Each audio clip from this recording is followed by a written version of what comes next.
Hi, I'm Greg Watkins, Executive Director of the British Chamber of Commerce in Thailand. 2021 is BCCT's 75th anniversary, and one of the challenges we've had is how to celebrate this anniversary during a pandemic. And one of the things we're doing is we're reaching out and reconnecting with some of the key people who made BCCT what it is today. And today it's my great pleasure to introduce Peter Snell. Peter was a member of the BCCT Board of Directors from 1993 to 1995 and played a major role in BCCT's development during the late 80s and the 90s. During that time, Peter was Managing Director of Asia Market Intelligence. So a very, very warm welcome, Peter. Tell us a little bit about your time on the BCCT board. Okay, thanks very much, Greg. I'm very flattered that you've actually asked me to contribute. I guess it all starts, I arrived in Thailand, as you said, at the beginning of 1987. And Thailand at the time was a very different place to what it is now. And companies were very different from the way they're organized now. I landed in Thailand and I literally knew nobody. I had the name and phone number of a guy at an advertising agency who my boss recommended to me. And I had the name of a lawyer that a friend of mine in Hong Kong had advised as a lawyer. And I went to see them and they both kind of said, you know, what would be a good idea is if you were to join a Chamber of Commerce. So I joined the British Chamber of Commerce. And it was probably the single best thing I ever did because, you know, at the time, it's not like today where there's the internet and all the rest of it. There was yellow pages and a few directories. And the British Chamber of Commerce directory was a very useful one because all the major international companies were all members of it. But Thailand was very different then. You know, not only was the world a different place, but Thailand was different. There were no, there were virtually no Western supermarkets. The retail scene was very different. And even the amount of construction was limited at the time. There were only a few high-rise buildings like Bank of Bangkok and the Dusitani and the new Shangri-La Hotel. And then the rest of it was all catching up. But anyway, lots of things that we were used to in the Western world weren't available there. And even the things that were available weren't necessarily reliable when the monsoon rains came. Sure. And so you had to get used to roads being impassable, the fax machine not working. Fax machine, does anybody remember those? Those sort of things working. But you also have to remember that it was a very difficult place to do business. Because the road network was totally overloaded. The traffic jams at the time were legendary. And at the same time, Thailand was on a roll. It was 1987 was, you know, I think I was one of the first wave of professional young managers. I was young then, professional young managers to come in. And it was the effect of the traffic and stuff like that meant that the number of clients you could see in a day to generate business, because I was starting a company from scratch, were very limited. And the British Chamber of Commerce provided an excellent foundation for introducing me to lots of senior people in leadership positions in international companies. So it was really great. And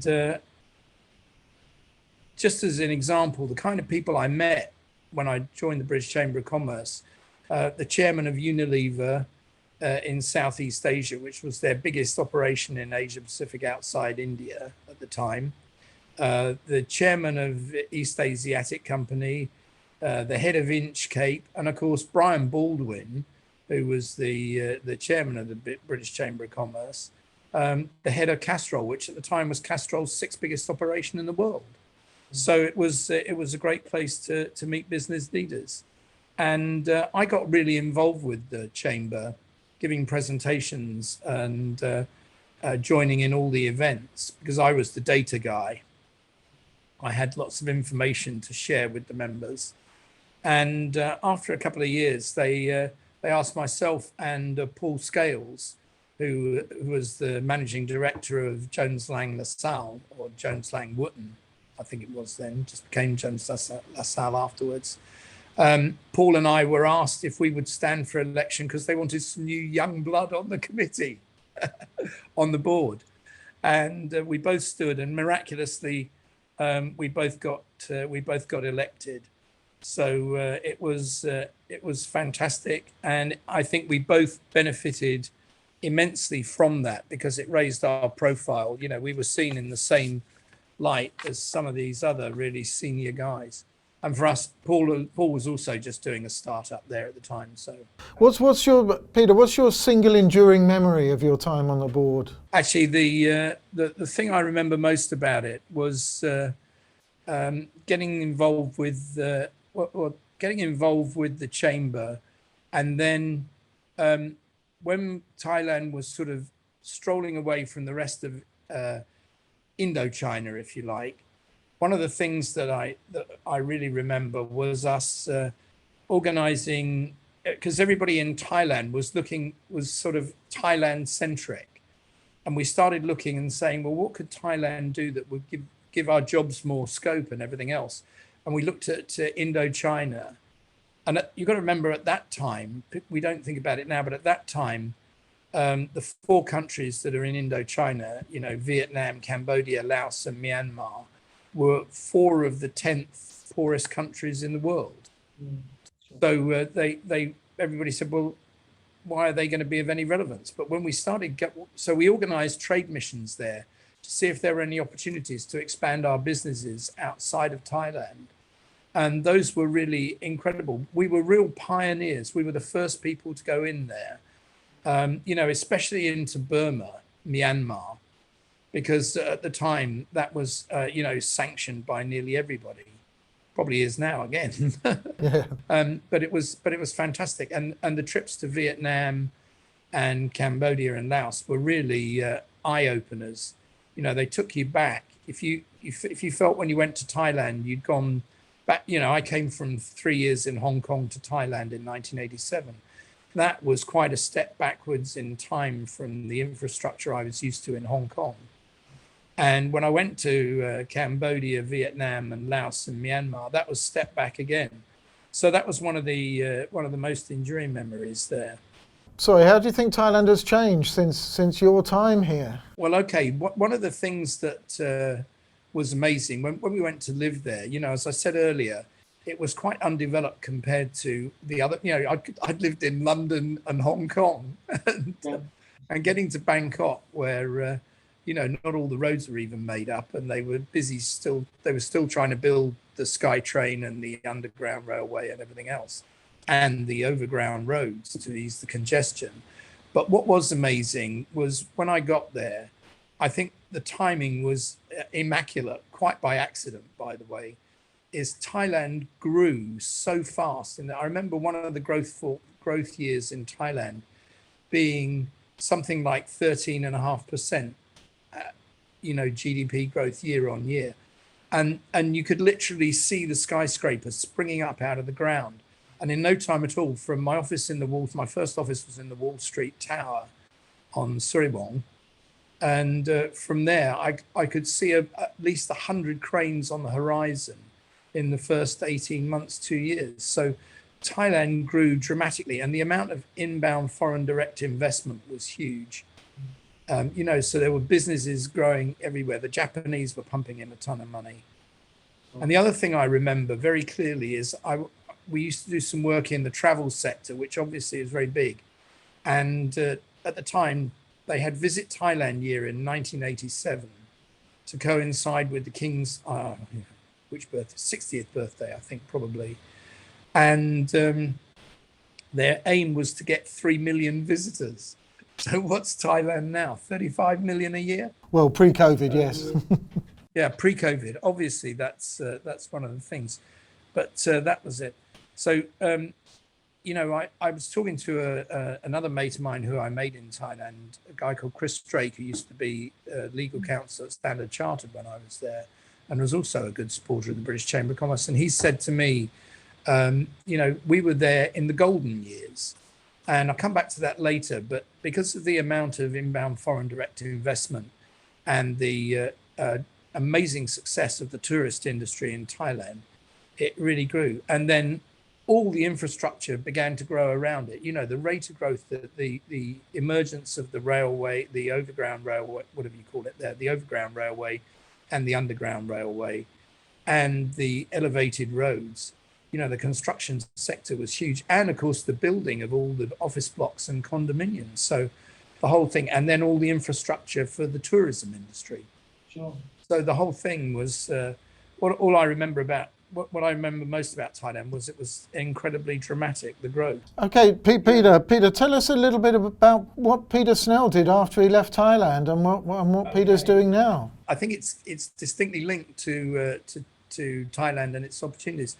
When I left Thailand in 1996, I went back to Hong Kong to actually do a regional job where I was looking at business development for our company around expanding our business around Asia, and in particular in China.